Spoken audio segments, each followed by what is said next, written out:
para mais uma entrevista do GT Epiteto, o grupo de trabalho Epiteto da Ampor. Estamos hoje aqui com o Breno Bastos, não é isso? Ou Breno Lucanos, como vocês quiserem. E vamos começar quebrando o gelo aqui. Vamos perguntar para ele qual a sua profissão, qual a sua formação e onde você nasceu. Eu sou do Rio. Nasci aqui no Rio, fui criado aqui no Rio. Boa parte das minhas experiências existenciais estão aqui no Rio, embora uma parte importante também esteja em Santa Catarina, a partir de uma experiência que eu vou falar daqui a pouco. Eu sou enfermeiro, eu sou da área da saúde. Eu sou enfermeiro formado pela UFRJ, e fiz uma pós-graduação agora há pouco tempo, uma especialização em saúde mental. Então, eu trabalho justamente na questão da saúde mental. Quer dizer, de que modo que...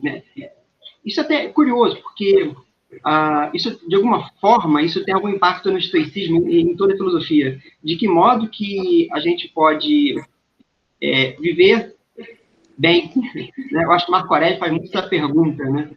E eu acho que toda a filosofia, ela tenta responder isso. Qual a melhor forma de viver, né? Cada um de uma forma diferente. E eu acho que essa, então, que é a minha formação.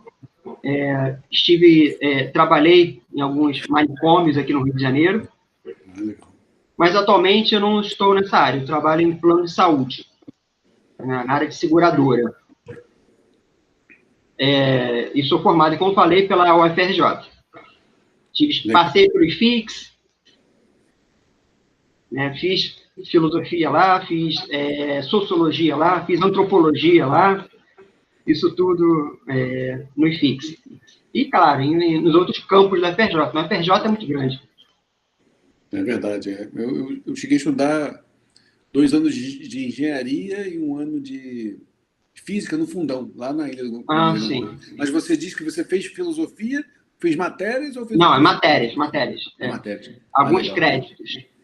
Na verdade, legal. A minha turma, ela foi a primeira... porque eu sou formado em 2000, a minha turma é de 2002. 2002.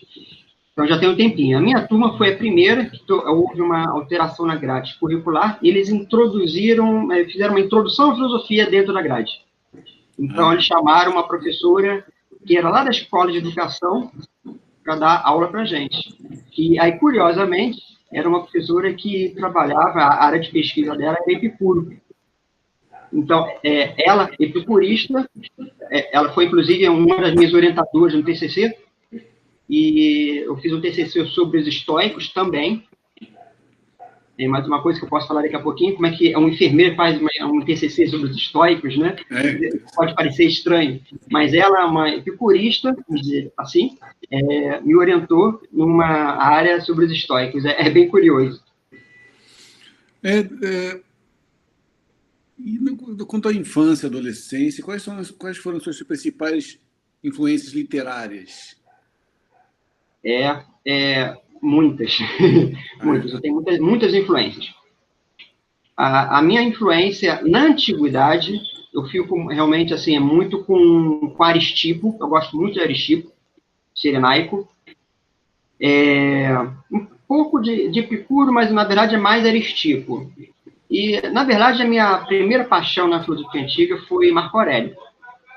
Tanto é que eu fiz um grande trabalho de pesquisa em cima de Marco Aurélio, o que originou, posteriormente, inclusive, um blog que eu tive que criar na época, isso foi em 2005, onde eu pudesse publicar textos meus. Eu sentia falta de pessoas que estudassem Marco Aurélio. Eu não encontrava isso. Eu acho que tem poucos, eu não sei. Eu encontrei nesse tempo todo, eu acho que umas 2 teses só, ou de repente uma tese, uma dissertação sobre Marco Aurélio, e mesmo assim não foi exatamente aquilo que eu buscava. Foi muito superficial, tem muito pouco. Então eu sentia realmente necessidade de encontrar um espaço onde eu pudesse publicar as coisas que eu escrevia. E eu escrevi muita coisa, eu pesquisei muita coisa, né? Encontrei nessas pesquisas, encontrei o original em grego, tem tudo arquivado. E aí, vários livros. Às vezes eu era um rato de sebo. Então, nesses sebos que tem aqui pelo centro do Rio, perto do IFIX, Praça Tiradentes, tem muito sebo por ali. E até por causa da universidade. Então, eu ficava pesquisando tudo que tinha ali sobre estoicismo antigo para tentar encontrar alguma literatura. Até porque, como é uma corrente filosófica que não é muito popular, né, certamente Platão e Aristóteles são os mais populares, é mais difícil encontrar. Talvez você encontre um livro ou outro, mas sobre estoicismo especificamente é um pouco mais difícil. A minha orientadora, na época, ela me ajudou com aquele livro da Raquel Gazola, O Ofício do Filósofo Estoico, que me influenciou muito. E também com aquele que eu fiz um vídeo também sobre esse livro, né, do Jean Brum, O Estoicismo, que é um livro fininho. Fiz até um vídeo sobre ele também. Mas tem várias outras coisas. É porque eu estou vendo os livros aqui do meu lado. Tem várias coisas, né? Tem que pegar um por um, mas é muita coisa. Isso na antiguidade. Passando um pouco para a Idade Média, não tem muita influência. Embora talvez eu tivesse que saber manjar um pouco de Boaventura, mas eu não conheço realmente Boaventura, ainda não tive muita paciência para ler Boaventura. Porque, na verdade, eu sou ex-seminarista também. Eu sou ex-seminarista da Ordem dos Franciscanos. A OFM, a Ordem dos Frades Menores, né? Popularmente franciscanos. Então, na verdade, talvez eu tivesse que conhecer um pouco Boaventura, embora eu não conheça Alexandre de Sales, Oca, mas eu nunca tive muita paciência para ler os medievais. E essa que, na verdade, faz parte realmente da minha aventura existencial, que eu falei com você no início, em Santa Catarina, porque o Seminário dos Frades, a primeira parte do seminário, do estudo deles, é em Santa Catarina. Então, eu saí do Rio, fui para Santa Catarina me aventurar lá. E morei durante algum tempinho lá e acabei voltando, não me formei. Não sou um frei. Embora essa tenha sido a minha ideia original, era ser um frei, né, Frei Breno, mas isso acabou não acontecendo e eu acabei me aventurando por outras coisas. Então, talvez eu tivesse que conhecer um pouco realmente Boaventura, dos Cotos, mas realmente eu não conheço, não me aventurei muito por essa área. Passando para a Idade Moderna, eu tenho muita influência do Iluminismo, especialmente Marquês de Sade, que eu amo muito. E Marquês de Sade é uma outra coisa engraçada, porque o problema dos estudos, que é difícil de se encontrar algum estudo sobre os libertinos. Eu encontrei, por exemplo, uma pesquisadora, só que é de linguística, escola de língua de não sei de onde, falando sobre Sade.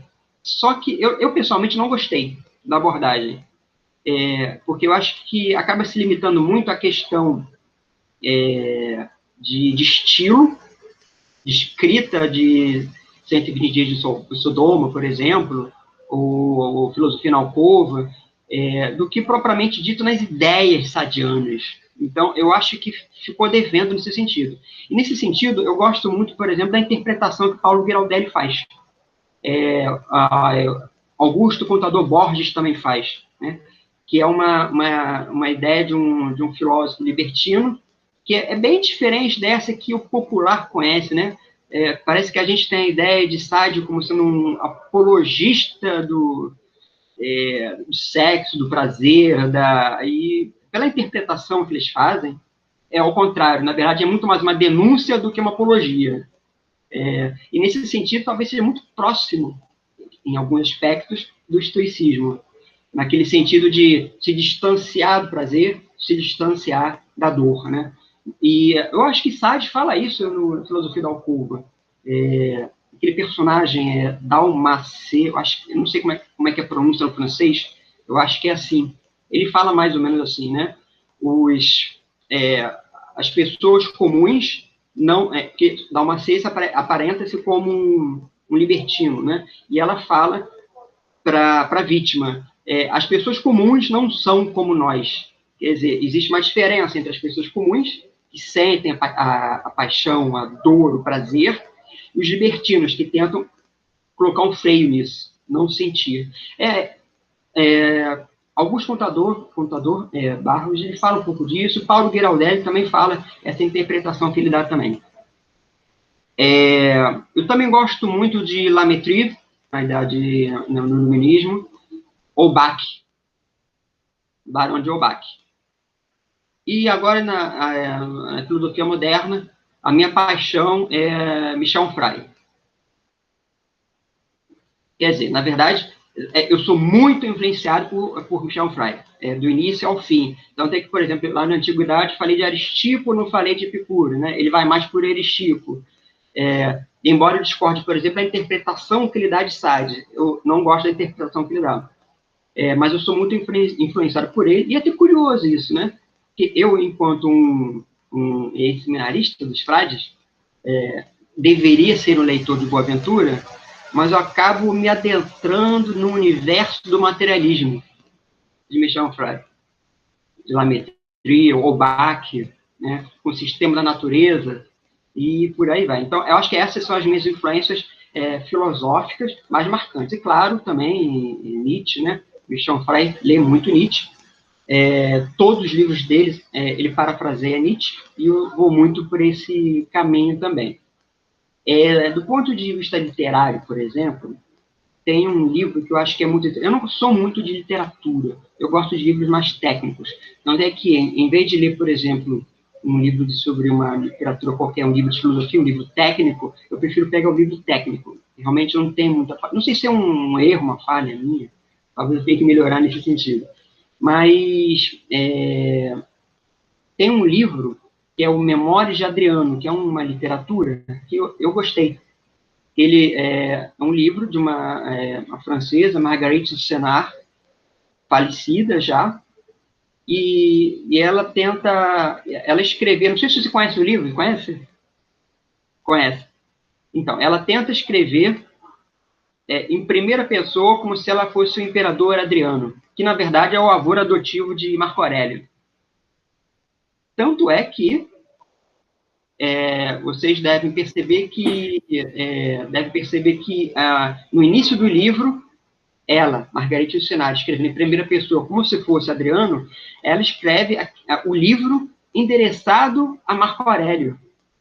No início do livro, ela fala que aquela obra toda está endereçada a Marco, que é o neto adotivo, né?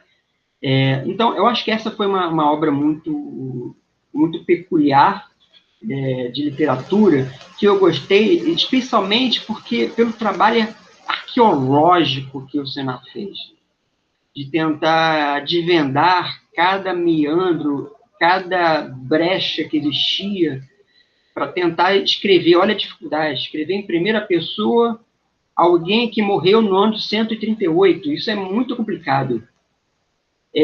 Existem outros trabalhos, existe um trabalho, por exemplo, um livro, se não me engano, escrito em primeira pessoa também, como se Marco tivesse escrito, mas eu não me lembro o nome dele aqui, eu vi há muito tempo, mas eu não me lembro agora o nome dele.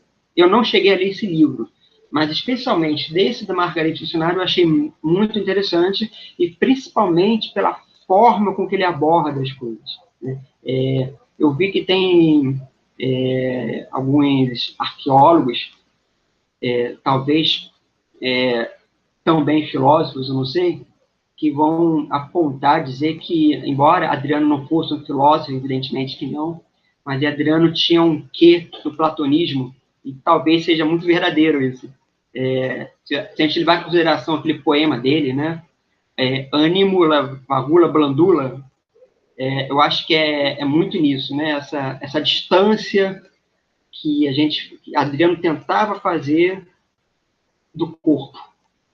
Então, eu acho que essa é uma literatura que eu achei bem interessante. Embora, realmente, eu volto a dizer, eu não sou muito fã de literatura pura, simplesmente. A não ser que seja alguma literatura com sabor filosófico, como Sade, né? Sade não é um livro sistemático. E acho que é por isso que é a dificuldade que algumas pessoas têm, entender Sade apenas como literato, e não como filósofo, como, na verdade, ele foi.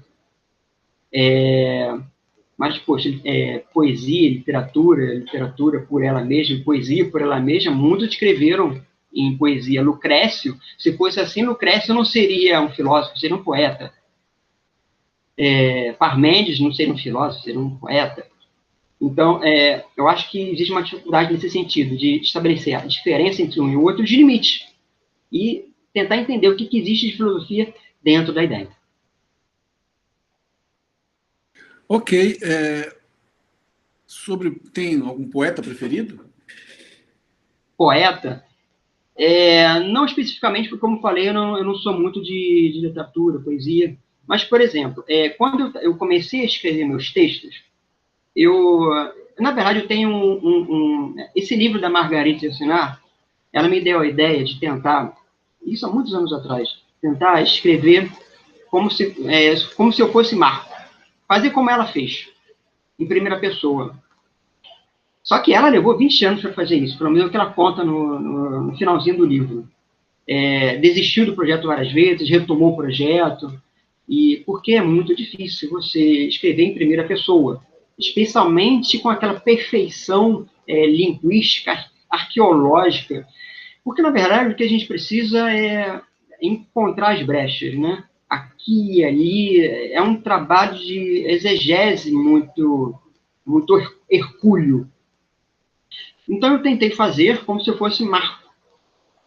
Mas parei depois, porque não estava ficando legal. E assim como ela também, né? Ela diz que os primeiros trabalhos dela, ela rasgou, jogou fora, jogou no lixo e recomeçou várias vezes.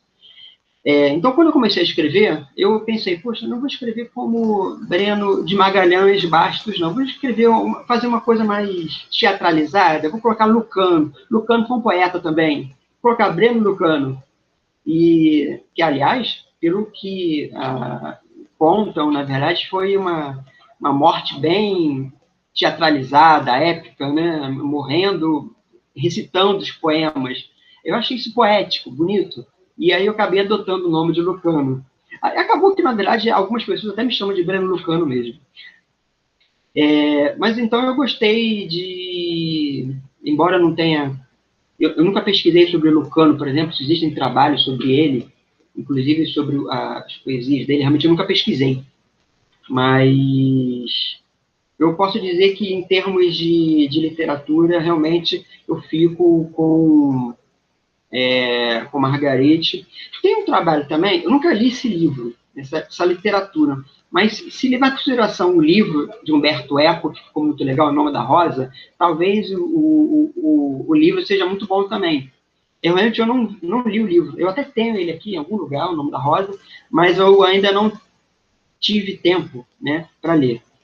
Trabalhando, pesquisando, gravando vídeo. Eu estou gravando muito vídeo ultimamente, né? Agora que a gente começou a trabalhar em esquema de home office, eu estou mais em casa, então acaba sobrando um pouco mais de tempo, o que faz com que, na verdade, eu acabe gravando um pouquinho mais de vídeo agora. Eu tinha alguns vídeos antigos, eu estou começando a gravar agora, na verdade, nesse momento agora de pandemia, né, de abril para cá, e aí eu estou com quase 70 vídeos já, a maioria é sobre estoicismo. Qual a sua cidade do coração? Você é carioca do Rio, exatamente, ou de alguma cidade? Eu sou do Rio, eu nasci na cidade imperial São Cristóvão. São Cristóvão.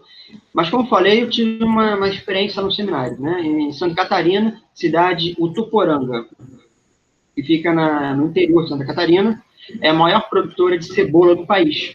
Então, é conhecida como a cidade da cebola. E aí, morando lá um tempinho, eu tive a oportunidade de conhecer outras cidades por meio dos frades, como Concórdia, Curitibanos, que eu gostei muito. Pessoalmente, eu gostei muito de Joaçaba também. Eu achei a cidade de Joaçaba muito legal. Os frades têm uma casa lá. Na verdade, é porque, assim, os franciscanos, diferentemente de outras ordens, eles têm um pé na estrada. Então, porque São Francisco sempre quis que os frades, os irmãos, não ficassem estabilizados, né? A ideia de Francisco era fazer com que os irmãos estivessem, né, os frades estivessem sempre em movimento de um lugar para outro, no linguajar da época, né? Eu não gosto de usar essa palavra hoje, porque eu acho muito pejorativo, mas utilizando o linguajar da época, né, século XIII, pregando, né? Eu acho esse verbo hoje muito pejorativo, eu não gosto. Mas é disseminando a boa nova, né? E isso existe até hoje, né? Basicamente em todas as ordens franciscanas, né? Existem várias ordens franciscanas. E uma coisa que eu acho muito curiosa com essa experiência franciscana, que é uma coisa que acontece também com os filósofos antigos, né? Que é a questão da exegese. Quando a gente pega, por exemplo, eu vou ler o Banquete de Platão, eu vou ler Mênon, eu vou ler a República, a impressão que dá, quando o iniciante, né, que está começando a ler agora, ele acha que aquilo ali são as únicas fontes que nós temos sobre esses autores. Então, ele desconhece que existem outros autores que parafraseiam, que falam, que criticam, muitas vezes, e nós tiramos informações sobre esses autores, inclusive desses que criticam. O estoicismo é um grande exemplo, né? Agora há pouco, por exemplo, eu coloquei um fragmento lá de Crisipo, mas na verdade era Plutarco estava criticando Crisipo. Eu coloquei uma citação agora há pouco lá no grupo. Isso é muito comum acontecer, pelo que eu vejo, quando você está iniciando os estudos, né? Você pega, por exemplo, sei lá, um livro de Aristóteles e acha que aquele ali é o único que existe. Você vai pegar Meditações de Marco Aurélio e você acha que só existe Meditações de Marco Aurélio, né? Outro dia eu falei, por exemplo, sobre as cartas de Frontão e deu um bafafá aquele post. Acho que as pessoas realmente não entenderam a mensagem, né, das cartas de Frontão. E eu não sei, eu acho que existe muito... o pensamento é um pouco empobrecido. E eu acho que falta realmente exegese nesse sentido, né? Começar a pegar esses objetos de estudo e cercar de modo que você cubra todas as brechas. É claro que ter um conhecimento absoluto é impossível, mas a gente tenta fazer o possível. Então, eu acho que em termos de filosofia antiga, e não só em termos de filosofia antiga, mas medieval, qualquer outra, vai acontecer isso. Isso também acontecia com São Francisco. Existem documentos históricos também, do século XII, século XIII, escritos dele, do próprio punho, e que muitas vezes as pessoas, ainda hoje, vão tentar levar aquilo à letra, como se nós estivéssemos vivendo no século XII. É como se a gente tentasse pegar meditações e você descontextualiza aquilo tudo. Você pega a nossa visão do século XXI, capitalismo financiarizado, globalização, e você leva esse filtro lá para a antiguidade, como se fosse a mesma sociedade, como se fosse o mesmo ethos. Você mudou o ethos e você mudou tudo. Eu acho que essa é uma dificuldade. E entre os franciscanos, na história do franciscanismo, isso aconteceu também. Logo depois que São Francisco de Assis morreu, por exemplo, houve uma ruptura na ordem. A ordem já era institucionalizada, né? Já existia uma bula papal que autorizava a existência normativa da ordem, mas a partir do momento que o fundador morre, ocorre uma fratura aí. Então, existiam alguns frades, naquela época, veja, que achavam que os dizeres, o pensamento de Francisco tinha que ser levado à letra, foram os conhecidos como espirituais franciscanos, e existiam aqueles outros que entendiam que os dizeres, os pensamentos de São Francisco deveriam ser contextualizados. Afinal de contas, eles estavam dentro de uma ordem, já era uma instituição. Os frades estavam ocupando cátedras nas universidades, Universidade de Coimbra, por exemplo. Então, já era uma outra perspectiva. Você não tinha como viver na pobreza, mendicando o pão de cada dia, ou fazendo trabalhos braçais, como Francisco queria, o que era bem característico da Idade Média, né? Trabalho braçal. Então, os frades saem do trabalho braçal, que tinha aquela conotação de humildade, e começa a desenvolver ideias e teses teológicas, filosóficas, e temos aí o grande exemplo de São Boaventura, por exemplo, né? Alexandre de Hales, Duns Scotus, que tem trabalhos acadêmicos. Então, eles saíram realmente da mendicância, ou como o Francisco gostava de dizer, da minoridade, e começa a ter um trabalho de excelência nas universidades. Lembrando que falar em universidade na Idade Média era alguma coisa muito diferente de falar de universidade hoje, né? Só quem pertencia à elite, né, à burguesia da sociedade, tinha acesso a isso. E os frades, então, isso cria uma dificuldade, porque os frades, inicialmente, era uma ordem mendicante, eles saem da mendicância e vão para a elite. Isso causa uma ruptura. E essa ruptura, ela cruzou séculos. E, de uma certa forma, existe isso até hoje. Existem alguns frades, nas mais diversas ordens franciscanas, né? Houve tanta ruptura, mas tanta ruptura, que criaram-se várias ordens. Cada uma dessas que foram criadas dizendo que agora eu vou levar em consideração aquilo que o Pai Francisco queria. Não, agora não, você está errado. O que o Pai Francisco queria é o que eu estou dizendo. Então, isso aconteceu muito na ordem dos frades. Parece que os bons cartuchos, eles são uma divisão? Como que os cartuchos? Ah, sim, sim. Eu acho que aconteceu também, eu não tenho certeza, mas eu não conheço a história monástica dos cartuchos, mas pelo que eu sei, a divisão maior que aconteceu foi na Ordem dos Franciscanos. Porque o embate foi maior, né? Francisco queria uma fraternidade de irmãos mendicantes que trabalhassem manualmente e que, na ausência do trabalho, mendicassem. Então, você tem alguns até filmes, Irmão Sol, Irmã Lua, que eu detesto esse filme, né? Eu acho ele muito folclórico. Mas tem um outro que eu acho que ele é muito mais fidedigno, historicamente, que é, por exemplo, um filme de 89, com Mickey Rourke, que é Francesco, da diretora Liliana Cavano, que é um filme de 89, que, ao meu ver, ele historicamente é mais fidedigno, porque ele vai mostrar não Francisco perdido no mundo de sonhos, cantando Irmão Sol, Irmã Lua, correndo pelo gramado, não é isso, né? Está muito folclórico, né? É como você pensar num Diógenes que cuspia no próprio rosto, é como você pensar num Diógenes que se masturbava em público na ágora. Então, passagens folclóricas que é difícil de dizer se isso existiu ou não. Do ponto de vista franciscano, eu acho que o Francesco é muito mais fidedigno, porque ele mostra essa divisão. Esse filme é muito baseado num documento oficial da Ordem dos Franciscanos, que é a legenda dos 4 companheiros, não, a legenda dos 3 companheiros, que são os discípulos principais de Francisco, né, os primeiros irmãos, né, que começaram que entraram na ordem. Eles escreveram alguma coisa, Amando, se eu não me engano, foi do ministro-geral da ordem na época, se não me engano foi isso. Então eles escrevem de acordo com a perspectiva deles. Só que não é um Francisco mais um homem da dor, entendeu? É um homem que está lá mendigando, por exemplo, mas não está cantando Irmão Sol, Irmã Lua, faz aquilo sentindo a dor do desprezo das pessoas, sentindo a dificuldade que é você viver entre os leprosos na Idade Média, que é uma coisa muito difícil, né? A lepra na Idade Média era um estigma que Deus imputava nos homens, né? Era a marca do pecado diante da perspectiva teológica da Idade Média.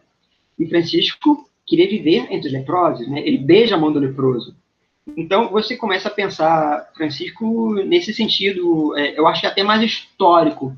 Você faz aquilo, você sente aquilo, mas talvez você faça aquilo, aquela exegese toda, quase cínica, e já vi, inclusive, alguns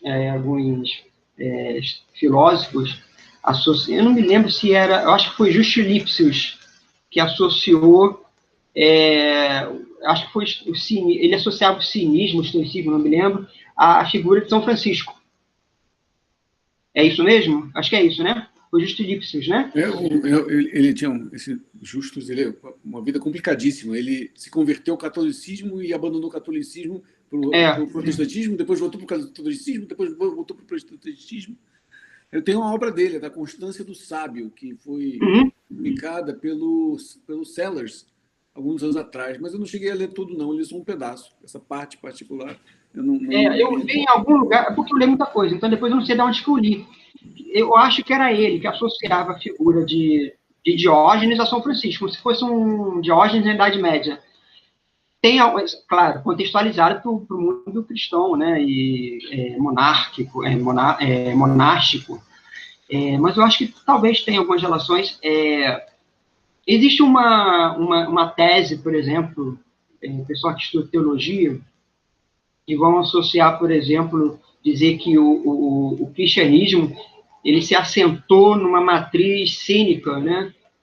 Eu já vi essa tese algumas vezes, na verdade, repetidas vezes, né? Alguns vão dizer que ele se assentou numa matriz platônica e tal, outros vão dizer que foi mais para o lado do cinismo, né? Que, na verdade, Jesus era um hebreu helenizado, mais parecido com, de repente, Peregrino Proteu, alguma coisa nesse sentido. Nesse sentido, uma coisa que eu costumo conversar, você acha que sobre a relação do cristianismo com o estoicismo? Ainda nem te perguntei como você chegou no estoicismo, mas essa pergunta veio primeiro, me veio à mente aqui, que eu não sabia que você tinha sido seminarista e tudo mais. Quantos anos, aliás, você tem? Eu não tenho a menor ideia. Eu tenho 42. Ah, tá. Tá certo. E sob um ponto de vista, a gente pode dizer que o cristianismo valoriza muito o sofrimento, né? Porque, segundo o catolicismo, por exemplo, Deus manda Cristo para os homens para sofrer, experimentar o sofrimento, né? E, por outro lado, também, segundo Agostinho, nós não podemos alcançar a felicidade por nós mesmos, porque nossa razão natural ela foi corrompida pelo pecado original, né? Então precisamos da graça. Já o estoicismo é totalmente diferente. O estoicismo não valoriza o sofrimento. O estoicismo por um lado, valoriza a superação do sofrimento, por outro lado, chega mesmo a desprezar o sofrimento, como você vê em Monsenhor Rufo. Monsenhor Rufo tem um discurso que a gente falou assim, porque devemos desprezar os infortúnios, as vicissitudes. Né? Sim. Então, por outro lado, a razão para os estoicos, a razão humana é intacta, né? Quer dizer, o ser humano não nasce corrompido, né? Como que você pensa essas tensões, né, entre o cristianismo e o estoicismo? Na verdade, embora eu tenha passado essas experiências, mas eu me afasto completamente das teses cristãs, né? Eu não trabalho nesses termos, né? Eu trabalho, na verdade, muito mais em termos de filosofia pós-moderna. Então, eu vou gostar muito, por exemplo, de Sartre, Foucault, até porque trabalhando, por exemplo, em saúde mental, né, na história da loucura, isso acaba me sendo importante, entender de que modo que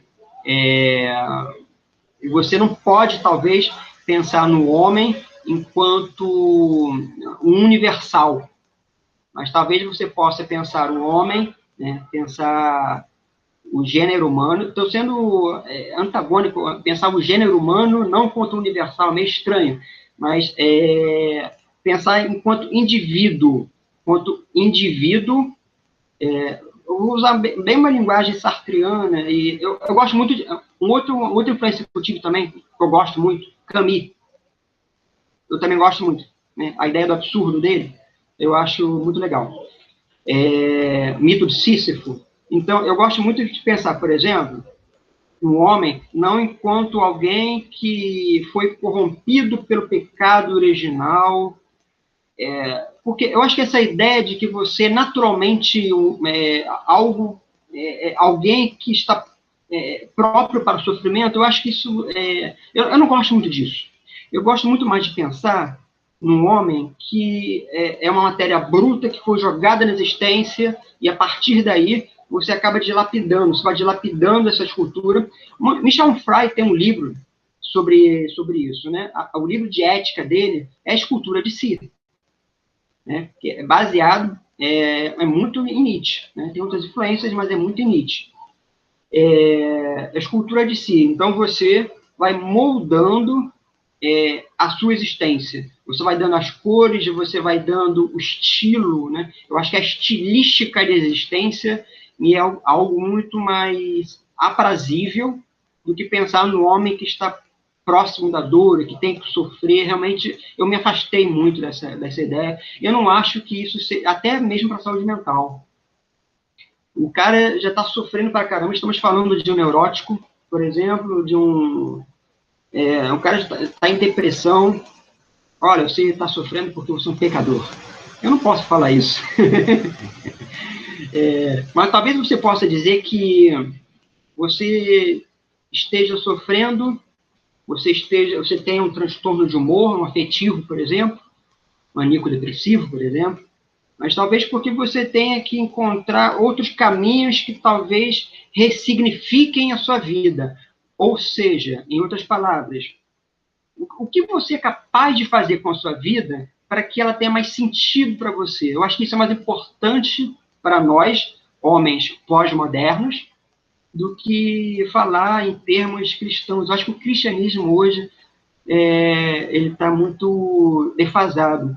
Ainda que eu goste, por exemplo, de escutar Leonardo Boff falar, né? A minha leitura do cristianismo, ele é muito influenciado pela teologia da libertação. Então, eu gosto muito de Frei Beto, Leonardo Boff, né? Leonardo Boff era um frade nosso, né? E saiu da ordem. Então, eu tenho muito mais essa característica. Ok. E como você chegou no estoicismo? Porque até uns anos... Você se formou em 2003, não é isso? Você falou 2002. 2002. Então, naquela época, quase não havia nada sobre estoicismo no Brasil, nada. Se você fosse nos sebos, não achava quase nada. Enfim, como que você chegou aí? Pois é, então eu comecei a falar da universidade, né? Então, a minha turma foi a primeira que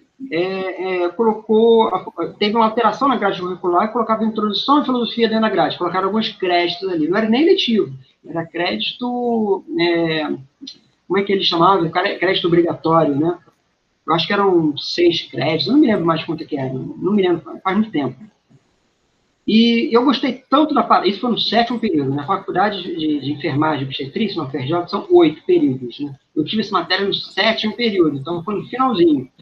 Mas eu gostei tanto da coisa que eu acabei, então, decidindo fazer meu TCC em cima disso. Eu adentrei no campo da filosofia por meio dessa disciplina, desses créditos que eu cursei no UFRJ. Através da professora epicurista, Carla Cristina Perotto. Eu acho que ela já é doutora hoje, não sei. Conhece, não? Não, né? Não, acho que não. Não conheço. Ela está lotada na Escola de Educação aqui da UFRJ. Então, eu chamei ela para ser uma das minhas orientadoras, então a parte filosófica do meu TCC foi ela que me ajudou. Na época, eu tive um trabalho de extensão que era com dependência química. Então, eu fazia um estágio com adolescentes usuários de entorpecentes. Maconha, cocaína, e aí vai. Então, existe uma abordagem multidisciplinar. Médicos, enfermeiros, psicólogos, assistente social, nutricionista, neurologista. Os jovens passavam por essas especialidades nesse atendimento. E eu comecei, poxa, o que a filosofia pode me dizer nesse sentido? O que a filosofia pode dizer para um usuário de crack? Bom, aí uma das orientadoras tinha que ser da faculdade de enfermagem, né? Que era uma pesquisadora nesse tema, né? Saúde do trabalho, especificamente o uso de entorpecentes no trabalho. Não minto, não era nem no trabalho, a especialização dela era em saúde mental. Era saúde mental com enfoque, eu acho que entorpecente, uma coisa assim. E ela me falou de um livro, Júlia Cissa, chamado A Filosofia e a Droga, uma coisa assim. Eu até tenho ele aqui, eu comprei de um sebo também para me ajudar. E aí a autora ela vai discursando sobre, ela traçando narrativas filosóficas a respeito do uso das drogas. Então resolvi fazer o meu TCC na época com essa perspectiva. Usei Platão, usei os estoicos. E a professora Carla, na época, me ajudou nessa leitura filosófica. Na época, eu utilizei Platão e os estoicos. Ela dizia que, de repente, por exemplo, ela era pesquisadora de Epicuro. Se eu utilizasse, por exemplo, Epicuro em vez de Marco Aurélio, eu já gostava de Marco Aurélio na época. Lembrando que naquela época fazia pouco tempo que aquele filme tinha estourado, né? Gladiador. Aquele filme era recente na época. Seria um trabalho completamente diferente. E, de fato, depois, com o tempo, sei lá, 20 anos depois, eu tive tempo de ler e me maturar. Tanto é que, agora, há pouco tempo, eu fiz um artigo que eu publiquei lá no blog também, no Portal Veritas, onde eu fiz esse trabalho do uso narcótico, só que sob uma perspectiva hedonista. Usei Aristipo, por exemplo, né? E Michel Onfray. Legal, eu gosto muito de Aristipo também. Como você vê o estoicismo? Né? O que é o estoicismo para você? O que é a filosofia estoica para você? Eu acho que, na época, todos nós estávamos muito fascinados pelo filme, né? Décimos Máximos Meridios, né? As pessoas falam sobre esse personagem fictício até hoje. E aí, algum tempo depois, é que eu comprei o livro de meditações e fiquei pensando, caraca, esse Marco Aurélio de meditações é o mesmo que estava lá, Richard Harris, com vários erros históricos, né? Vários erros históricos. Nesse sentido, acho que aquele outro filme, Declínio e Queda do Império Romano, ele é mais fidedigno. Tem uma série também no Netflix, Roma, Império de Sangue, que ele vai falar sobre o final da vida de Marco e especialmente Cômodo. Então, a partir de Cômodo, até o final da vida dele, quando ele é assassinado. Mas uma coisa interessante nesses filmes, mais no Gladiador do que no Declínio e Queda, essa visão que, ao meu ver, é bastante estoicizada, né? Máximos poderia ser muito bem um Sonho Rufo da vida, de repente, não sei, com aquela visão dele, aquela superação da dor, quer dizer, no filme, eu estou falando do filme, né? Não dos fatos históricos, né? Cômodo manda matar o filho dele e a mulher, e exilar ele acaba se salvando, mas ao mesmo tempo é que ele quer se vingar de Cômodo, ao mesmo tempo ele quer tentar manter uma espécie de apatia. Ele sofre, ele chora, mas ao meu ver, eu acho que a própria postura dele, enquanto gladiador, por exemplo, é muito fascinante, aquela postura altiva, sabe? Me parece que talvez os estoicos, pelo menos é um filtro que me chega, eu não sei se isso é historicamente verossímil, eles tinham talvez um pouco dessa eles tentavam cruzar o limiar entre a dor e aquilo que eu posso suportar e ultrapassagem disso, fazer com que a dor que eu sinta, eu não sinta tanto. Mataram meu filho, mataram minha esposa. Sim, tudo bem, vou chorar, mas e agora? Segue em frente, a vida que segue. Então, eu acho que Máximos tem um pouco dessa visão. Ele mata Cômodos no final, mas a impressão que eu tenho é que no final ele alcança uma espécie de redenção. Me parece que esse filme ele é muito estoicizado realmente nesse sentido, né? Ele é idealizado. Eu acho que essa que é a ideia. E talvez uma idealização que Zenão tenha pensado, Crisipo tenha pensado, talvez seja uma coisa que a gente possa pensar, né, em termos de cosmópolis, em termos de o sábio ideal, né? Aquele sábio que está para além das experiências humanas, aquele sábio que não chora, não tem conflitos, aquele sábio que está sempre sobre as artimanhas do Logos, né? E, onde parece que nada é capaz de abatê-lo. Eu acho que isso fascina um pouco. Eu acho que isso é muito interessante. Agora, por outro lado, por exemplo, em Marco, eu tive que ler muito realmente Marco e várias outras coisas sobre Marco, e me parece que, por exemplo, em Marco, em Meditações, ele é muito diferente do Máximos, do Marco do filme, porque me parece que o Marco de Meditações é um Marco realmente que tem muita dúvida.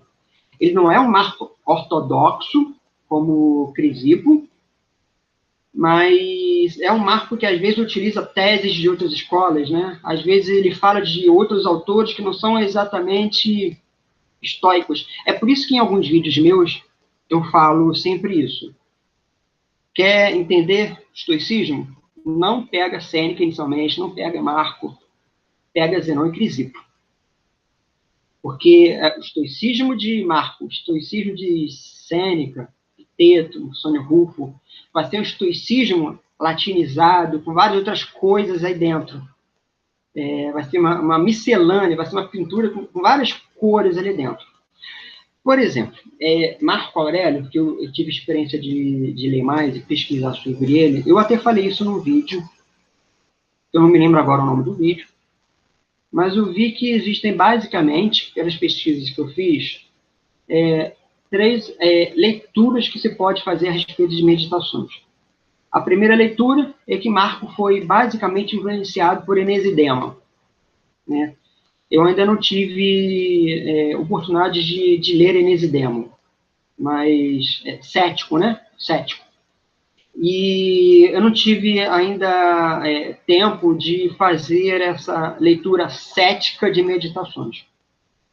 Uma outra abordagem, essa é mais popularizada, que é a segunda abordagem, é que Marco, na verdade, está no inteirinho entre o estoicismo e o platonismo, né? O neoplatonismo, Plotino, Boécio, então aquela coisa que ele sempre fala, né, do afastamento do corpo, talvez seja muito mais platônico, já entrando para o cristianismo. Bom, eu não gosto dessa abordagem, dessa leitura, mas é uma leitura, é um objeto de estudo.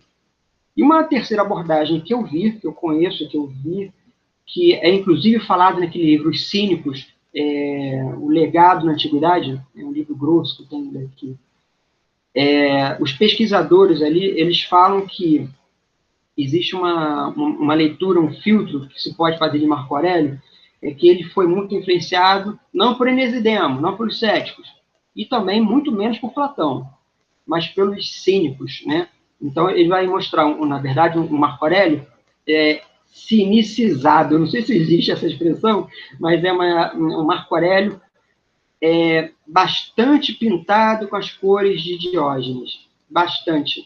Então, eu até escrevi um artigo falando sobre isso, um artigo que tem lá no blog, um artigo extenso pra caramba, onde eu até selecionei algumas passagens de meditações que talvez possa fazer com que nós pensemos numa meditações que seja, que tenha essa coloração cínica realmente, né? Como Marco Aurélio, por exemplo, onde ele vai falar assim, por exemplo, né? Quando ele chama o corpo de bode, uma coisa assim. Tem umas outras passagens em que ele fala que... agora eu não tenho de qual, porque eu não separei. Eu devia ter separado, mas eu não separei para o nosso bate-papo. Mas eu tenho tudo isso realmente documentado. E talvez Marco, no meu entender, tenha mais essa visão.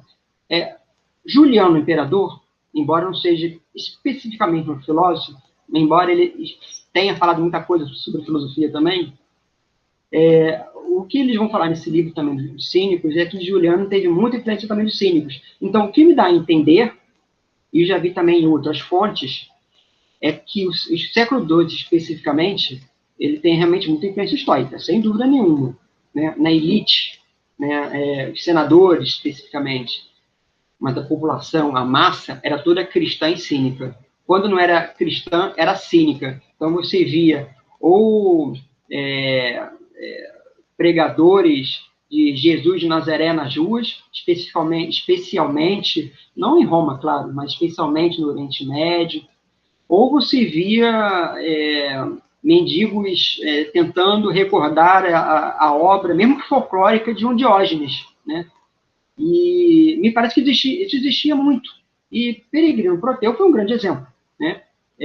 De um cínico que conheceu, viajou muito e saiu difundindo as ideias de Diógenes por todo o império, assim como os cristãos faziam. Então, me parece que essas ideias eram muito difundidas nas classes populares. Afinal de contas, cá entre nós, né? E essa é uma outra leitura.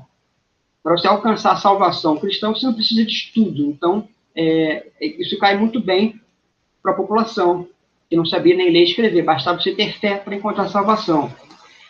E o cinismo também era quase... tinha muita pouca filosofia sistemática. Não dá para comparar o cinismo com o estoicismo, por exemplo. Então, era basicamente você ter uma vida frugal, desprezando tudo, sendo indiferente a tudo, tentando viver num barril, como se existisse um barril em todos os lugares. Santo Antônio, lá na Idade Média, é muito parecido, é muito curioso. Porque a gente está falando falou agora há pouco, de São Francisco, e São Francisco tem um quê de cínico, realmente. Eu acho que eu me veio agora uma ideia na cabeça, porque esse cosmopolitismo, ele talvez seja muito próprio também dos franciscanos, né? Que o Francisco não queria que os frades ficassem presos num convento, né? O mundo era um convento. E tanto é que, posteriormente, Santo Antônio até fala isso, né? Que foi o primeiro professor de teologia dos franciscanos, né? Santo Antônio. Fazer com que o mundo seja, assim como São Francisco, tentar fazer com que o mundo seja o meu convento, né? Sem as paredes. Então, é tentar fazer com que o mundo seja o meu barril, encontrar o meu barril em todos os lugares, assim como Peregrino Proteu. Talvez seja um paralelo interessante que me veio agora na mente. Não sei se tem muita relação, mas me veio agora na mente, e talvez nós pudéssemos pensar nesse sentido. Legal. Em relação ao estoicismo, então, hoje em dia é muito popular essa noção de exercícios, né? Estoicos, meditações. Você realiza algum tipo de exercício? Ou o seu exercício é estudar? Também né? Também não, pois é porque a minha visão de filosofia é muito acadêmica, né? Então, não é que eu não pegue, por exemplo, um livro, tento encontrar ali respostas para algum problema. É claro que a gente tenta fazer isso. Mas, como a minha visão é muito acadêmica, até em função das minhas próprias experiências pretéritas, então eu tento ter uma visão, assim, como é que eu posso fazer, o que sobra de meditações de um cara que morreu em 180, e o que um livro desse cara quer dizer para um homem da pós-modernidade, que vive numa sociedade completamente diferente. E eu acho que, por exemplo, essa que foi uma dificuldade, quando eu falei anteriormente lá no vídeo, né, da carta de Frontão, porque todos esses textos que a gente pega, como eu falei anteriormente, né, é tentar encontrar as brechas, é contextualizar, tentar fazer um trabalho realmente cansativo, hercúleo, que demanda tempo, que é tentar fazer uma hermenêutica dentro dos textos, né? Tentar qual o sentido, por exemplo, de Zenão falando, por exemplo, né? Torna-te da cor dos mortos. O que isso tinha? Qual era a visão que ele tinha para isso, para um homem que saiu da cidade de Sítio, chegou a Atenas, e o oráculo disse isso para ele. O que significa isso hoje? Talvez essa seja uma pergunta. Eu acho que é muito complicado a gente, às vezes, fazer uma leitura unidirecional. E creio que seja por isso que nós, atualmente, falamos muito mais em termos de narrativas. Não é que isso seja certo, seja errado, mas são narrativas. São tentativas de fechar as brechas. São tentativas de fazer leituras diferenciadas, de modo que aquele objeto seja, como é que eu posso dizer, seja descoberto, desvendado, se é que isso seja possível, né? Talvez seja muito mais uma tentativa. Não é a última palavra, mas é uma palavra. Eu acho que isso que ajuda. Então, se perguntar assim, por exemplo, para mim, o que, que eu faço de exercício espiritual? Por exemplo, eu acho que o estoicismo ajuda muito. O cinismo ajuda muito, mas especialmente, como eu sou um homem do século pós-moderno, eu tento pensar realmente muito em termos de estilística de existência. Quer dizer, se eu tenho alguma dificuldade existencial, se isso me causa algum sofrimento psíquico, falar em termos de século XXI, se isso me causa algum tipo de sofrimento psíquico, que seja inclusive catalogado no CID, o que os filósofos têm a dizer sobre isso? O que está causando o meu sofrimento? E Marco Aurélio, por exemplo, o Crisipo, eles vão dar, Panécio, eles vão dar saídas para isso. E não só eles, né? Epicuro, todos eles vão dar saídas para isso. Existe, por exemplo, eu não sei se você conhece, mas existe uma corrente dentro da psicologia, terapia cognitiva comportamental, existe uma tendência ali dentro, um filósofo, Albert Ellis, em que ele vai se basear muito nos estoicos para fazer psicologia. Estamos falando de um psicólogo que morreu agora há pouco tempo, algumas décadas. E estamos falando de ciência. Então, a gente pega as teorias estoicas para fazer ciência. Estamos pegando as teorias estoicas para tentar pensar o mundo psíquico. Ou seja, Marco Aurélio fala isso, né? Epicteto. Se alguma coisa te traz sofrimento, não é a coisa em si que te traz sofrimento, mas a ideia que você faz da coisa. Ou seja, se alguém falou mal de mim, talvez aquilo me cause algum sofrimento psíquico, mas a gente tem que pensar se aquilo é verdadeiro, aquilo que a pessoa falou é verdadeiro. Se não for, não tem por que sofrer.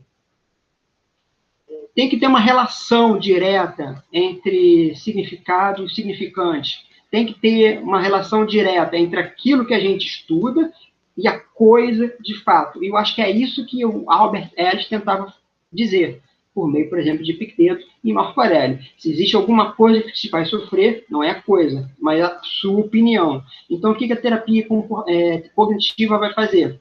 Tentar reorientar a cognição. Tentar fazer com que você perceba que, na verdade, são os insights mentais instantâneos que você tem que vão fazer com que você sofra. Se chamaram de... Isso é muito comum, por exemplo, para a mulher, né? A mulher tem aquela neuro, por exemplo, que você chama de gorda. Chamaram a mulher de gorda. Aí, logo vem aquela ideia instantânea. Caramba, eu estou uma balofa, eu estou muito gorda, eu tenho que fazer um regime, eu tenho que fazer uma terapia, eu vou entrar em grilos. E aí você aí, o que a terapia cognitiva vai fazer?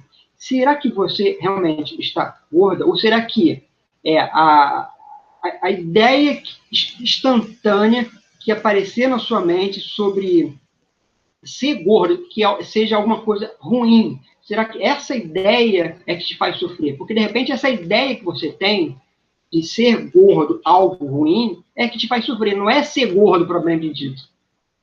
Então, vocês percebam a diferença que existe entre a opinião e a coisa em si. Eu acho que a terapia cognitiva vai muito nesse sentido. E estamos falando, eu volto a dizer, né? Psicologia, você encontra psicólogos especializados nisso. Você encontra no YouTube vários vídeos falando sobre isso. Basta, por exemplo, ler, e eu acho que é muito interessante. É um estoicismo do século XXI. Falando do século XXI, né, como que você vê o estoicismo hoje no Brasil? Você acha que é uma filosofia que pode ajudar o Brasil? Você acha qual seria a contribuição do estoicismo para o Brasil? Pois é porque falar em estoicismo no Brasil, assim, em termos, se a gente falar, por exemplo, em termos de pesquisa, como eu estou fora da academia, eu não tenho maiores dados para afirmar como é que estão as pesquisas com relação ao estoicismo. Mas, pelo que eu ando pesquisando na internet aqui e ali, tem pouca coisa, e em termos de literatura, tem pouca coisa também. Tem poucos livros. Eu acredito que a maioria aqui sobre estoicismo tem um livro, Ler os Estoicos, que eu ainda não tenho. Eu tenho que ainda ler, conhecer esse. Mas eu gosto muito da Raquel Gazola, que é uma das minhas principais, O Ofício do Filósofo Estoico. Eu acho que a visão dela, do duplo registro do estoicismo, talvez responda essa sua pergunta. Duplo registro, porque aquela citação, por exemplo, que eu fiz lá no grupo, Plutarco citando Crisipo, de que talvez as teses que eles defendam sejam belas demais para a natureza e para o homem, né? E Raquel Gazola, ela parafraseia Plutarco, que parafraseia Crisipo. Olha a dificuldade. Talvez ela responda um pouco isso. Então, para o estoicismo, e aí tem aquele vídeo sobre política, a politeia de Zenão, onde ele vai fazer a diferença fundamental entre a politeia Apolis, Atenas, Esparta, por exemplo, e a politeia zenoniana propriamente dita, o crisipiano propriamente dito. Né? O Logos ele não encontra um espaço histórico. Né? A politeia, a República de Zenão, ele é muito mais um espaço, talvez, utópico.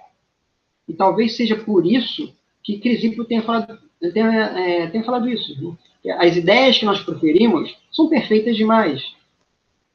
Perfeitas demais para a natureza e também para os homens, porque tudo aquilo que a gente pensa sobre o homem também não é possível. Você não pode falar, por exemplo, sobre um homem que seja inteiramente dominado pelo Logos, né, os poudaios. Não sei se a pronúncia em grego é assim, mas eu vou falar como eu estou lendo.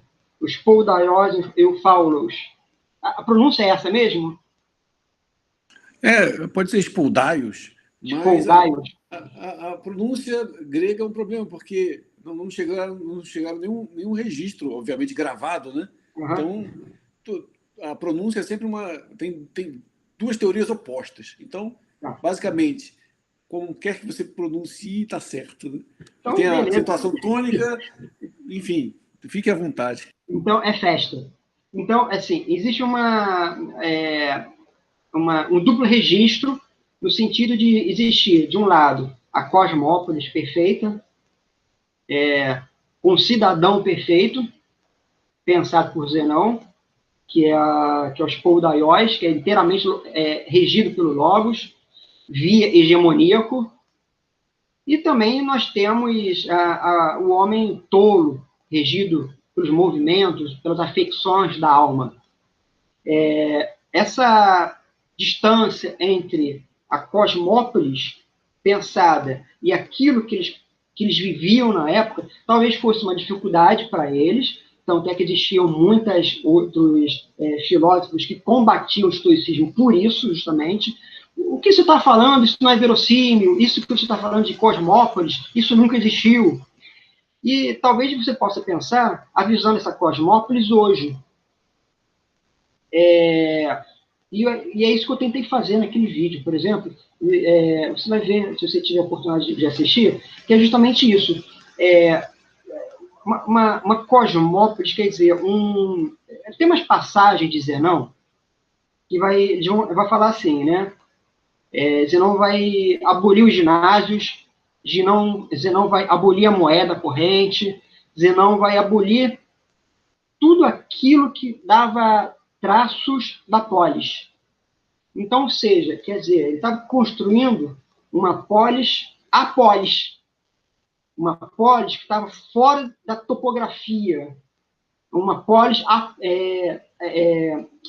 ahistórica, uma cidade ahistórica. E essa cidade histórica estava em qualquer lugar, justamente porque ela não tinha limite. Os homens são todos iguais, como ele falava, e não existia divisão, diferença entre homem e mulher, entre aristocrata, ateniense e povo, tecelão. Por outro lado, se a gente pensar, por exemplo, eu acho que em Cosmópolis, no século XXI, eu acho que talvez o capitalismo que nós vivemos hoje tenha muito disso, na medida em que ele tenta acabar também com as fronteiras. Não no sentido de acabar com os ginásios, ele está, na verdade, criando uma cidade utópica, mas, ao mesmo tempo, dizendo que não existem fronteiras, né? Todo mundo é igual. E o capitalismo faz muito isso. Todos são iguais. A única coisa que deve sobreviver, no final das contas, é o livre trânsito de mercado. E, atualmente, também da financiarização. O que seria, talvez, a Cosmópolis? Será que poderíamos falar em termos de capitalismo industrial, de capitalismo financiarizado? Não sei, talvez, a gente pensar em globalização, se a gente pensar que acabou o ginásio, agora todos os homens não têm mais limites de Atenas, Esparta, isso também acontece hoje. Você veja que nós temos uma língua universal, o inglês, todo mundo tem que falar inglês. Naquela época, todo mundo tinha que falar o grego. Em Roma, por mais que o latim fosse a língua corrente, mas os escritos eruditos eram em grego. Marco Aurélio escreveu em grego, com exceção realmente de Sêneca, né, que vai em latim. Mas era a língua erudita. Então, existia uma língua que abarcava toda a região conhecida. E eu acho que o capitalismo faz muito disso. Por outro lado, uma outra coisa que eu acho muito interessante também falar em política, porque quando eu falei, por exemplo, sobre isso no grupo, falaram assim, o estoicismo é só tem o objetivo de salvação da alma, e se resume a isso, um exercício espiritual. Mas, se você pensar, por exemplo, no século I depois de Cristo, o que aconteceu com com a limpeza que Nero fez nos filósofos, depois Vespasiano expulsou os filósofos todos de Roma. Mussolini Rufo ficou, né? Parece que Tito não fez, acho que não teve tanta limpeza assim, mas isso foi potencializado depois com o Domitiano. Ele limpou todos os filósofos que tinham na cidade de Roma, cínicos, principalmente estoicos, eles foram banidos. Então, veja que existe uma influência muito marcante da filosofia na política. Muito marcante. O imperador foi um filósofo, e muitos imperadores tinham, por exemplo, traços de filosofia, como eu falei lá no iníciozinho do vídeo, na gravação. Alguns historiadores vão dizer que Adriano tinha um quezinho no platonismo, né? Juliano parece que tinha um quezinho no cinismo, ou talvez no platonismo também. Imperador Galiano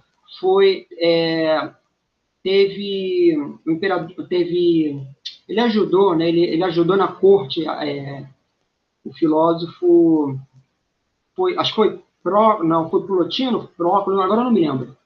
Galiano teve na corte um desses filósofos neoplatônicos também.